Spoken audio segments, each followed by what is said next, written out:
Hi, I'm Jackie from Travelling Thread Co. We're so excited you've chosen our kits. Come on, let's get creative.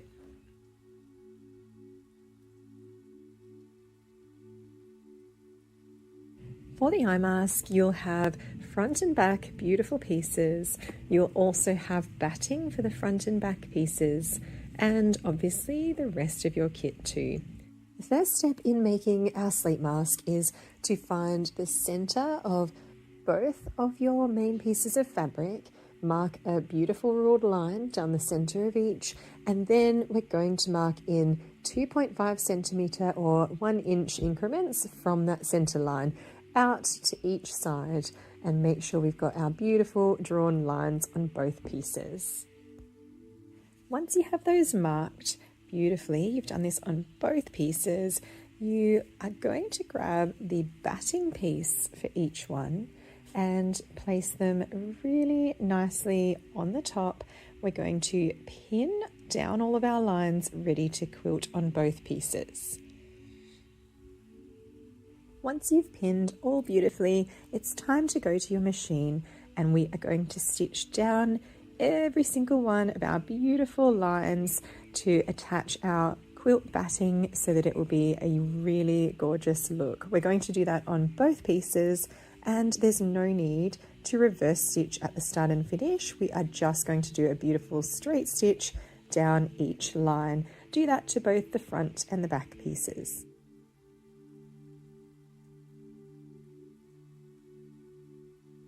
When you're using these really beautiful, soft and lightweight fabrics, we don't want them to catch up and go in under all the feed dogs. So I usually do a few stitches with my hand wheel first and then sew down each row.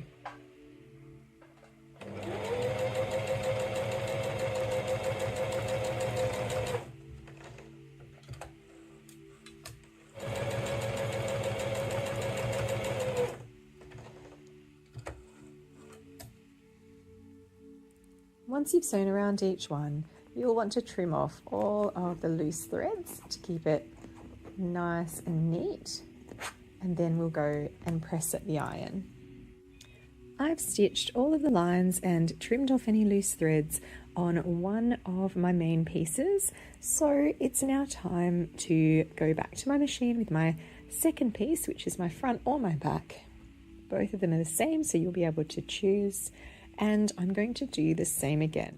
It's time to trim down any of the batting that's still just showing around the edges of the eye mask. Trim down both pieces and pop over to your iron to give them a nice press. Okay, we've given them a beautiful press, so that's gotten rid of any of the friction pen marks. That's magically disappeared. I have my front and my back beautifully quilted. I'm going to set those aside.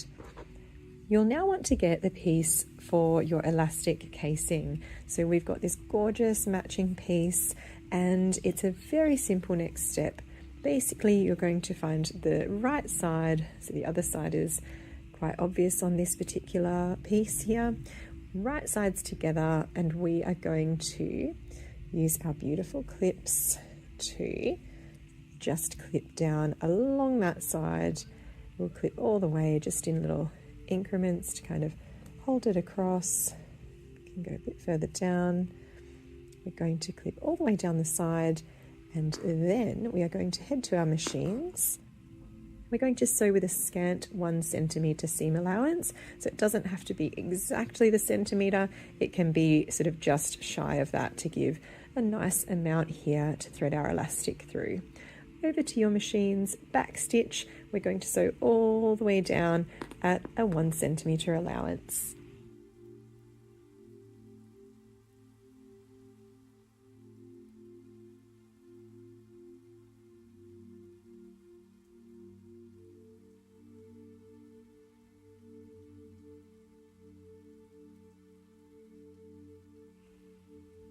Using a safety pin or your preferred method of turning through, you'll want to get your casing and turn it in to the right side, ready to insert your elastic. Just move it down as we go and do this for the entire length.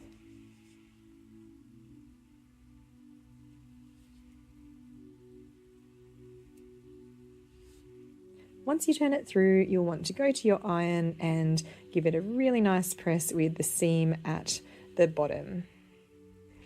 Using the same safety pin, we want to secure it to one end of the elastic, and we're going to start threading our elastic through.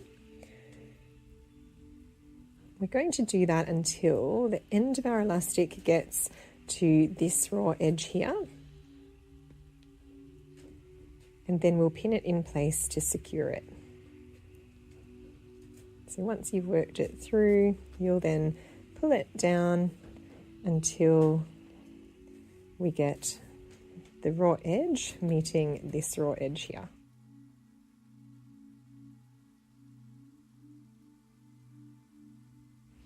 Once you've pulled your elastic through, you'll then want to zhuzh your fabric by just sort of lightly stretching to make sure you get that seam nicely along that bottom edge, like that. You want to do that all the way along, and you'll have your elastic matching really, really beautifully with the piece that we've cut.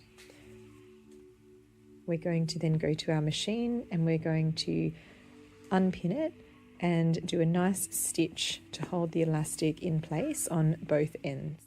At your machine, you're wanting to do a stitch line just in from the edge, about a 1/2 centimetre, just top to bottom, to hold the elastic in place. The elastic is then also going to be stitched in when we sandwich these and stitch around. So this is purely to hold it in place, almost like a basting stitch. So now I've stitched down just that sort of scant bit in on each end, and my elastic is held really nicely, so it's not going to slip out for the next step.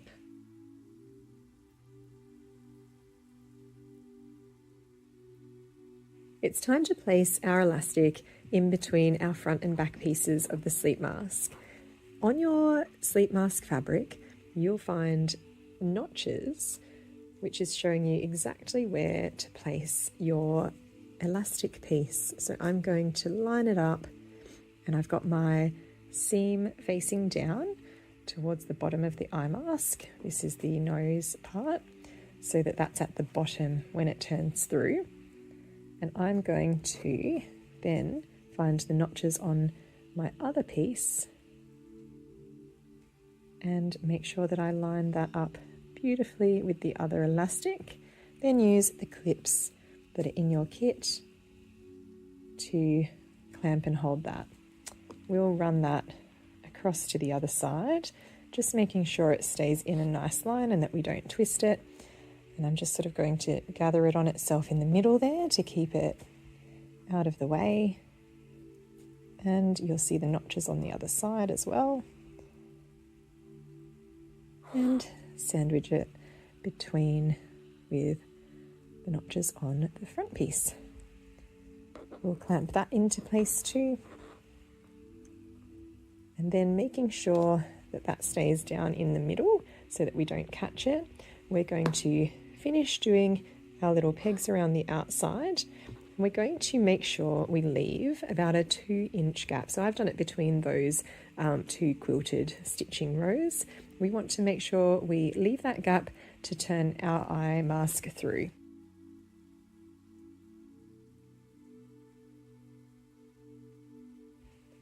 Okay, I've used these to clip around the outside of the project. I have my pins showing me where to leave a gap to make sure that we can turn it through and that we've got enough room to do that, because it will be bulky with the wadding that we've used. And we're going to go to our machine. I'm going to start at the bottom of one of the pins on my gap.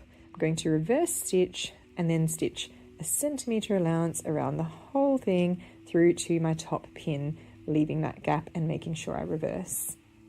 Let's sew. I'm going to use my hand wheel to just do a slight back stitch at the start and removing my clips as I sew, and just gently guiding my fabric around as I sew the curve.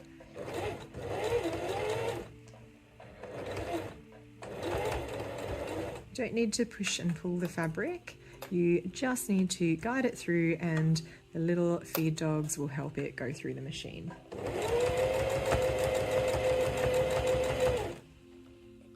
We're just following the edge at the 1 centimetre allowance.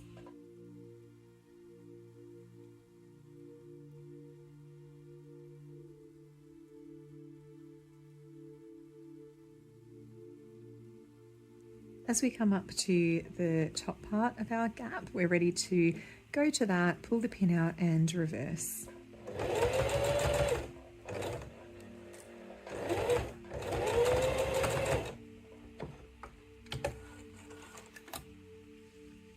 Okay, we've stitched around the outside and we have our gap.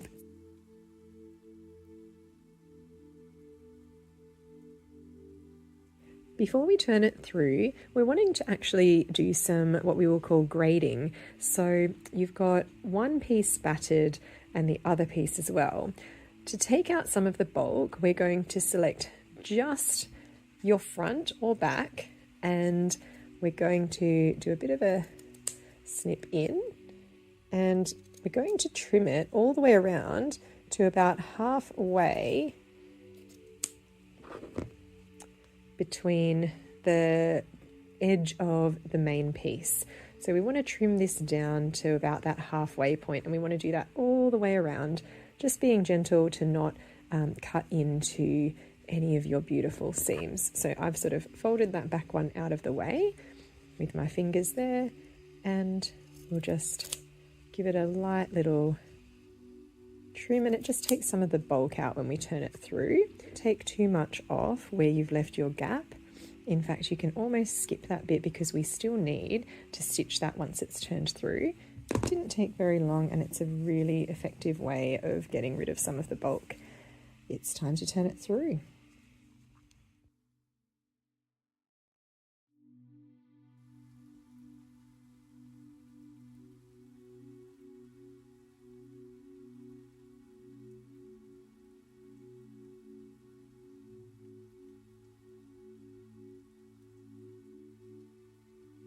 Okay, it's now handy to use just sort of a blunt point turner, or I'm just using a knitting needle, and we're just going to sort of smooth it around that seam from the inside.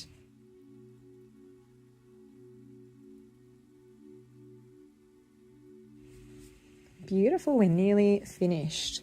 We're going to go and press this so that it sits beautifully over at our iron, and we're going to make sure that when we press, we are leaving that centimetre part here so that we can do some hand stitching to do a really nice invisible turn through. And we'll make sure we pin that into place, and I will take you through how to hand stitch. So when you're over there doing your pressing, you want to turn in the top and bottom and press it really nicely so that it sits inside like that, so that we can do our stitch to close it up.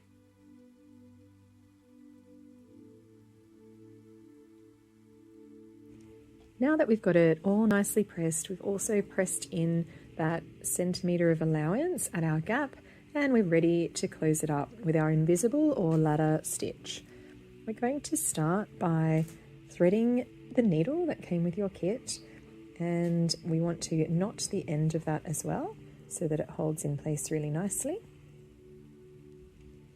Then we're going to find where our gap is, and I'm going to start down inside there so that I can hide the knot. Then I'll bring it up to the outside. So see how my knot is nicely hidden on the inside? I'm going to go then directly across from where I came up on the other side, and I'll run the needle about a centimetre through this fold area and then pull that through. I'm going to do the exact same opposite but on the other side, right opposite where I came out. Run it through a centimetre, and I'm going to continue going back in directly opposite where I come up, all the way along the gap.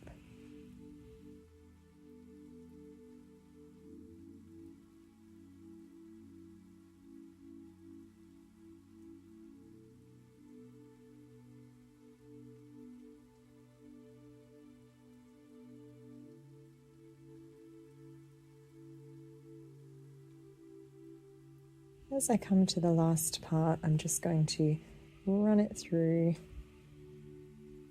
and then make a really small little section here where I'm going to put my needle through the loop that I'm pulling. So I've pulled that without pulling it all the way. I'm going to put that through to create just a little notch there, and I'll do that one more time on the exact same piece of thread. That will keep it nice and hidden. Before I pull it all the way through, I'm wanting to put the needle up and through, and we will trim it off. Trim any loose threads, and then we've got it beautifully enclosed, nice and invisible, and that's our finished eye mask. It's ready to wear.